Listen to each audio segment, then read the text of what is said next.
Hello and welcome to the channel. Today I'm going to be talking about DeepSeek, the latest AI player on the interwebs. It comes with a set of pretty impressive pros along with some not too insignificant cons. We're going to talk about all of it. First, the pros. It seems to be comparable to Anthropic's Claude Sonnet 3.5 in terms of benchmarks that it can pass.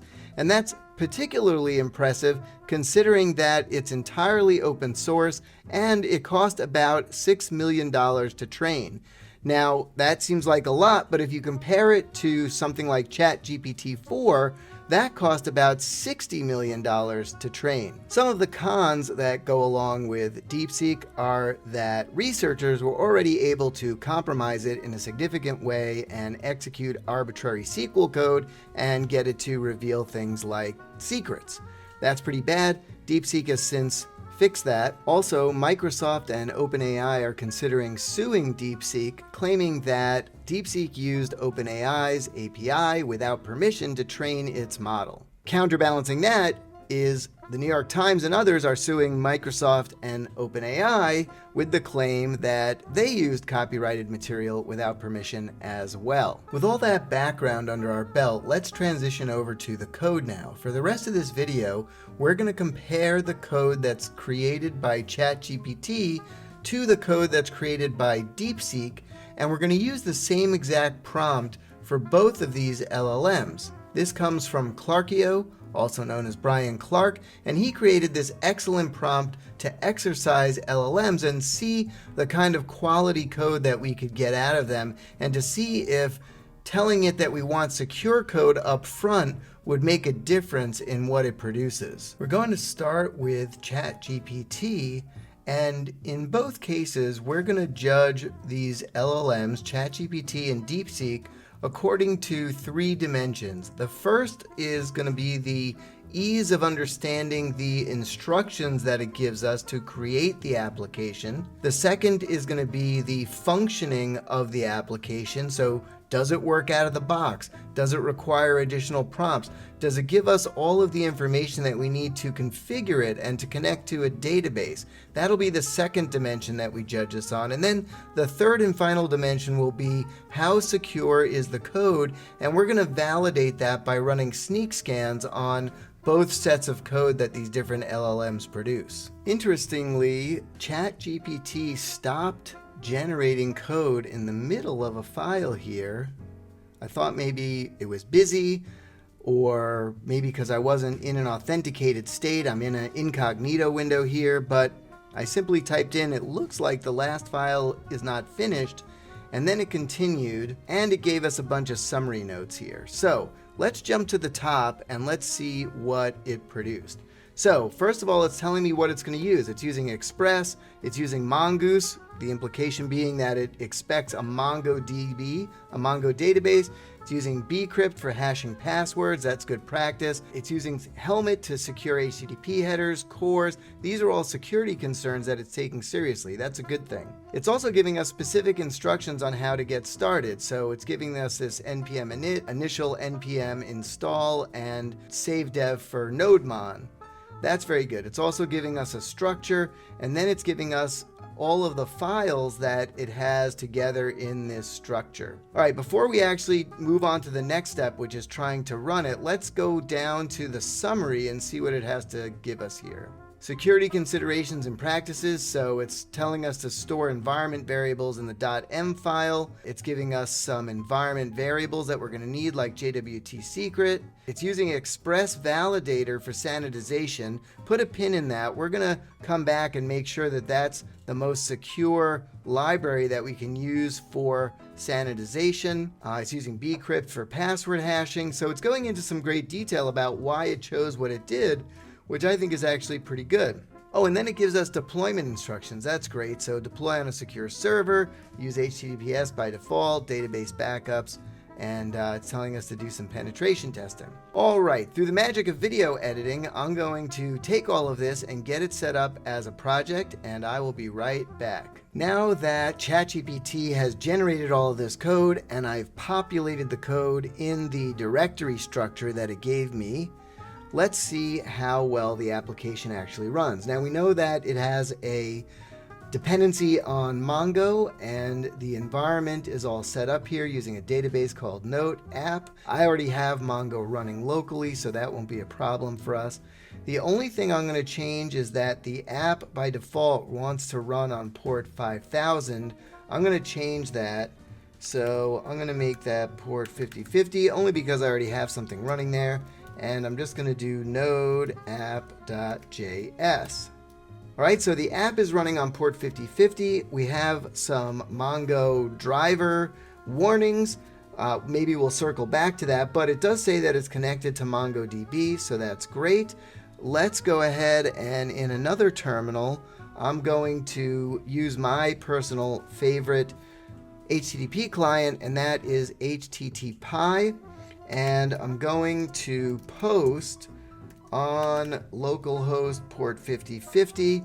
And where am I going to post to? Well, in app.js, it defines this API auth endpoint. So API auth. And then if I go look in the auth file, I can see that it's got these endpoints, register and login. So let's start with register, API auth register. I got to spell it right, register. And it expects a username. I'll give it a username. The username just has to not be empty. That's the only requirement that this generated code has for us. And I'll give it a password. The password just has to have a length of 6. So I'm just going to type Micah1. And let's see what we get from that. Well, we got a server error. That's an inauspicious start. Let's jump back over to our server, and secret or private key must have a value. So in auth, it's using this config and it's using the JWT secret, so it does have a value. This is a smell to me of an order of operations with the environment not being loaded properly. And if I jump over here, I can see that .env-config is being called after these files are loaded. That is problematic. So first ding on usability from ChatGPT is this config needs to be moved up here. Let's go ahead and run our application again. Now let's go ahead and execute the same command as before. So I'm going to try to register now that we've reorganized our environment. And sure enough, we go and we get this token. So that is a good sign. So now that we have this token, I should be able to log in once this token expires, but I should also be able to use this token. And if we look at the notes endpoints here, we have a couple of things to manage notes. So posting to /, it's expecting a title and content, and then that should create a note. Let's take a look at our auth middleware. Auth middleware, here it is. Okay, so it's looking for a header called xauth token, and it's going to validate that token using the JWT secret.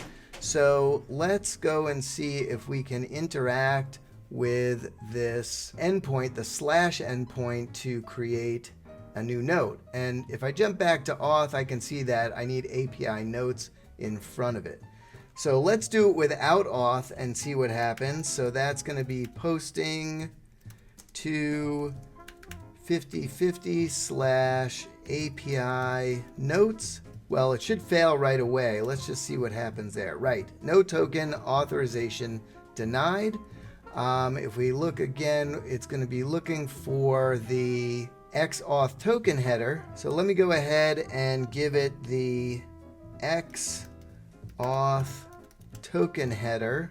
Let's give it that JWT that we were given. Okay, so now authentication is passing and we're getting a title and content is required. So let's give it some title and content, and let's just double check on this if it's parameters or what.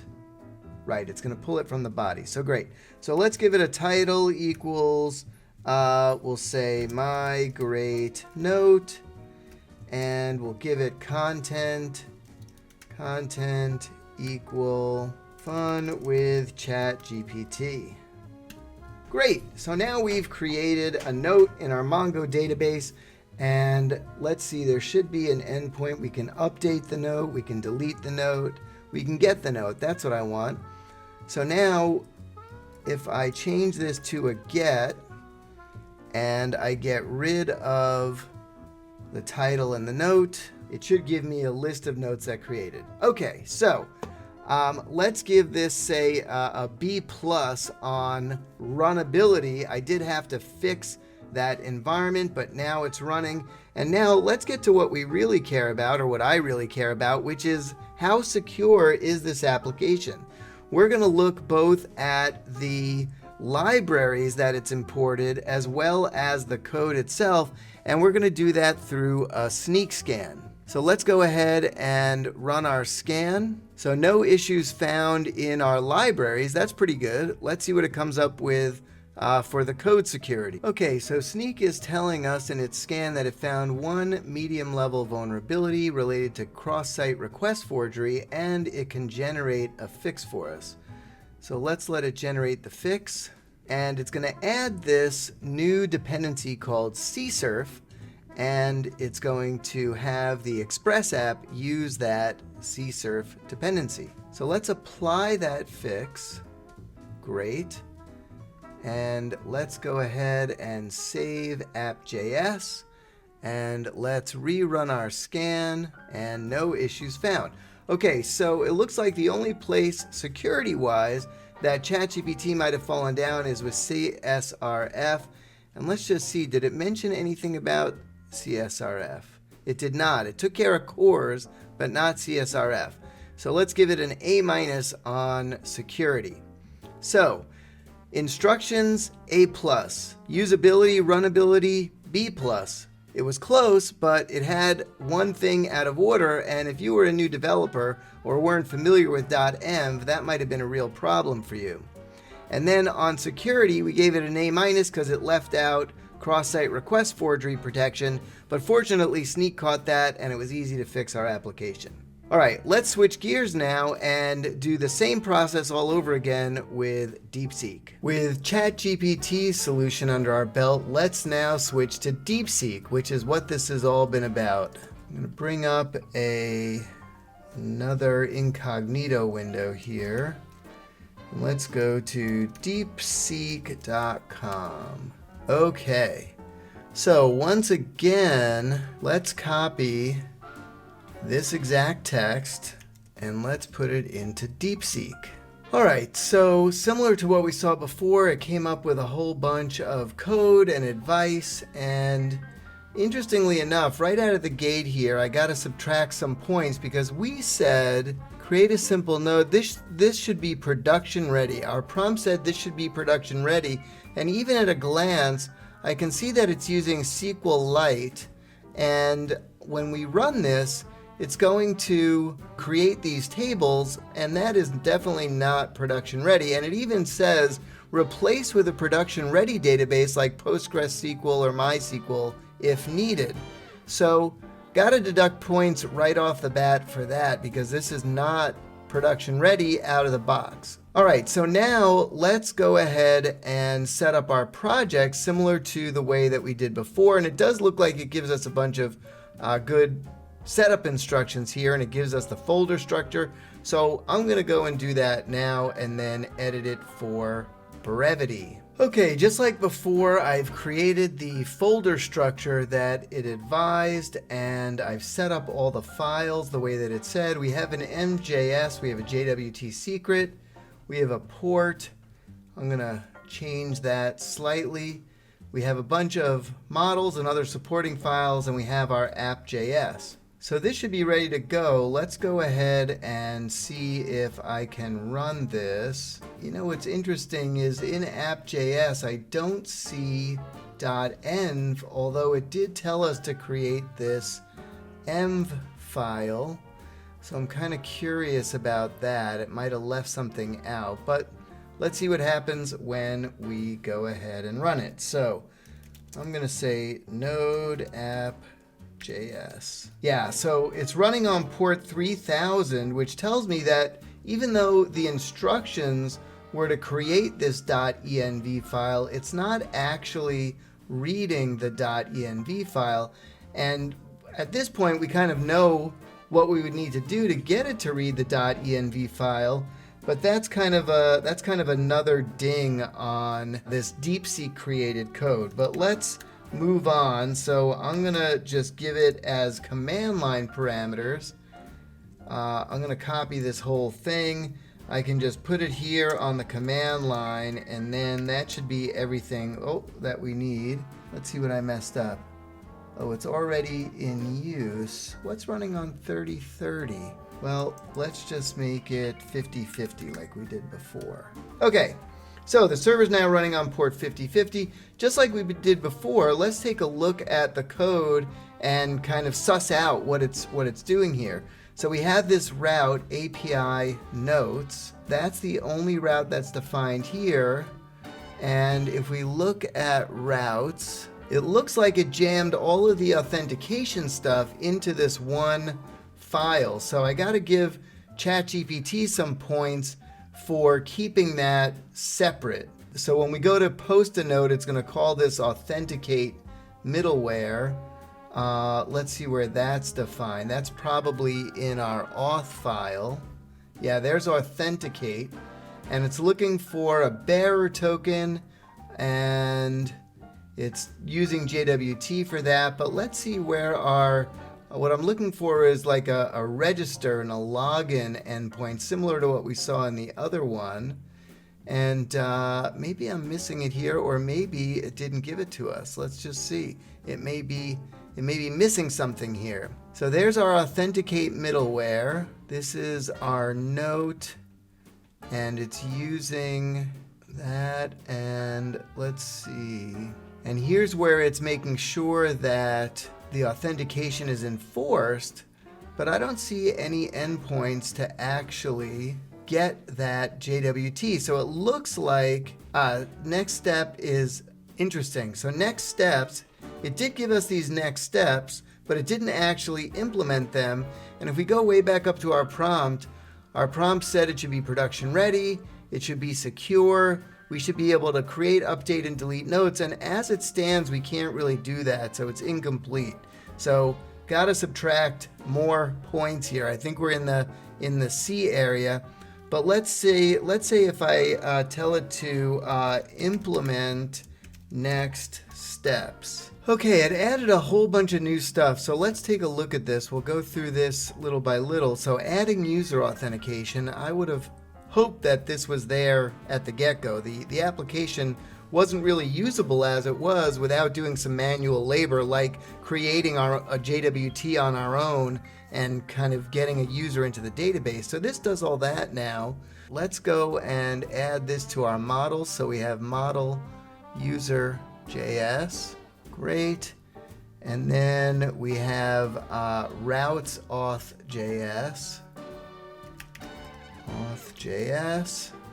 So now we have our register and login endpoints, and I do like that it's separated out these concerns. This is kind of like our controller, and then our models are handled in this user model, so that's pretty good. And now we need to update app.js to include our auth routes, so let's go and do that. So again, this is kind of like extra labor here. I'm going to move this over to here. Okay, so now we have API auth and API notes, not too dissimilar from what ChatGPT gave us, but ChatGPT did do that in one step. It adds in rate limiting. I'm not going to bother with that right now, but that is a good thing. It also does something different than ChatGPT did here with HTTPS. And while this would work, I'm not sure that it's the best approach. I'd rather have our SSL chain and private key managed in something in front of my app server like an Nginx, or something that's automatically built in at a hosting provider like Heroku. So this is maybe a little bit of overkill, but I wouldn't ding it points, because at least it's trying to take care of HTTPS. It's installing a bunch of logging, which is good. I'll do that. Well, actually, I'll leave that out just in the interest of time, but logging is a good thing. And it's adding in this logging middleware to make sure that logging is happening. That's always a good thing. But with the additions that we just made, this should give us enough to be able to now actually interact with it. All right, so we're running on port 5050 again. And if I go look at our auth route, register, very similar to what we saw before. We need a username and password. And similar, username just can't be empty. And the only thing that we're enforcing for the password is length. So this is no better or worse than what we saw with ChatGPT. So I bet I might even be able to use the exact registration endpoint that I did before, because I think it actually is exactly the same. So let's see. All right, great. So it created a user, and we can already see that it's different than what we saw, because before the output was a Mongo flavored output, and this is a SQLite flavored output. But that's great. Now, in the ChatGPT version, it actually returned the token to us as part of the registration. Here we actually have to log in. So let's go ahead and do that now. I'm going to say 5050/API/auth/login. And I'm going to give it the same username and password. Okay, so now there's my token. And now I should be able to create a note. Let me just copy that token. And if I go back to our notes endpoint, title and content, just like before, it's almost like ChatGPT and DeepSeek maybe have the same training data. It's coming up with very similar code here. But let's take a look. Just like I did before, let's try to interact with it without any sort of authentication. I think the endpoint was API user. No, API notes. That's right, API notes. So API notes, and we want this to be a post, and we're going to give it, let's just give it nothing. That's great. So access denied, no token provided. I'm kind of curious, was that the exact same message that we saw before with notes? Let's take a look. Where's our error? No, it looks like the other one just sent us an error. Okay, I was starting to get freaked out that it was doing the exact same thing. All right, so let's now provide it with our authorization. So before, it was using, the other example used a specialized header. This is using a standard authorization header with bearer. And now I should be able to paste in the token. Authorization bearer. Let's see if I messed up the authorization, because it's still saying no token provided. So let's go look at our auth.js, our middleware that is. So let's see, it's taking the authorization header and it's replacing bearer space. That's pretty common. So it should be extracting the token, and then it's saying if not token, access denied, no token provided. But the token is actually there. Did I spelled authorization wrong? Look at that. What do you know? I put a double A in authorization. There we go. Okay, so just like before, it's complaining that title and content is required. So this is all a good thing. So now let's just say my first note and content equals fun with DeepSeek. All right, great. And last thing we're going to exercise is the endpoint that will just give us a list of notes. So that's just converting this, similar to what we did before. It's just converting this into a get and getting rid of the parameters. and now it's spitting back our notes to us. All right, great. Functional application. It took a little more than it did with ChatGPT. We had to ask it to continue finishing the app, but it did do that with an easy prompt, and it picked up where it left off. Now, just like before, let's take a look and see if we have any issues from a security perspective. So I'm going to come back here and I'm going to rescan, and it now should include this other folder. So we have our ChatGPT folder from before, but we have this new folder, Secure Notes app. So let's go ahead and do our scan, and let's see what it comes up with. Okay, there's something it doesn't like about package.json and secure notes. We'll look at that in a sec. That's a little better. Okay, so let's first take a look at what it doesn't like in package.json. And it's saying that missing release of resource after effective lifetime. So it's saying not fixed. And it's saying it's a medium level vulnerability. It's telling us that our dependencies are out of date, and it looks like it's a transitive dependency. It looks like SQLite 3 is using this thing called in-flight, and this is all, to me, kind of a red herring, because we would never be using SQLite 3 in production anyway. I would move this to a dev dependency, and I'd have some other real driver up here. So that's really kind of the fault of DeepSeek. Let's take a look at what it doesn't like about our app.js, and this is actually exactly the same thing that we saw with ChatGPT. So no better, no worse. It forgot about CSRF, or it didn't include it. And just like before, Snyk's Deep Code AI can go and do an automatic fix for us. And it's the exact same fix that we saw before. Okay, so there is the fix. Let's rerun the scan, and that should now be gone. Great, no issues found. Okay, so in summary, I would say that ChatGPT performed a little better, although DeepSeek performed admirably. And really the biggest issue with DeepSeek is that it really was not production ready. And the truth be told, neither one of them is production ready, but DeepSeek's solution is less production ready because it insisted on using this SQLite thing. One thing that's worth pointing out here is that, and again, this is kind of hard for developers to wrap their heads around, these LLMs are non-deterministic. And I can tell you, when practicing earlier, I gave DeepSeek the exact same prompt, literally no difference. And in that iteration, in my practice run, it chose to use Postgres instead of SQLite.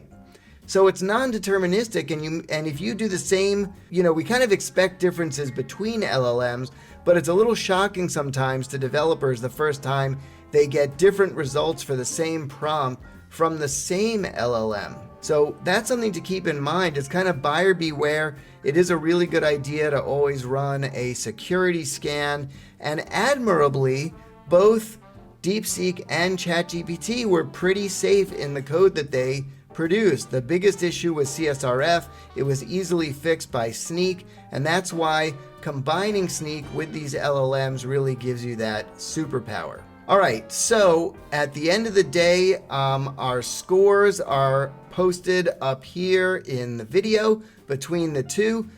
Pretty similar, but I would say ChatGPT edged out DeepSeek, at least for now. So I hope you found this video useful and informative. If you did, please go ahead and hit that like button. And if you like what you saw here, go ahead and subscribe to our YouTube channel. Brian Clark is going to be producing a lot of really great additional videos, in addition to the ones that he already has posted there. So go check out our channel, like and subscribe, and that's it for this edition. Thanks, everybody.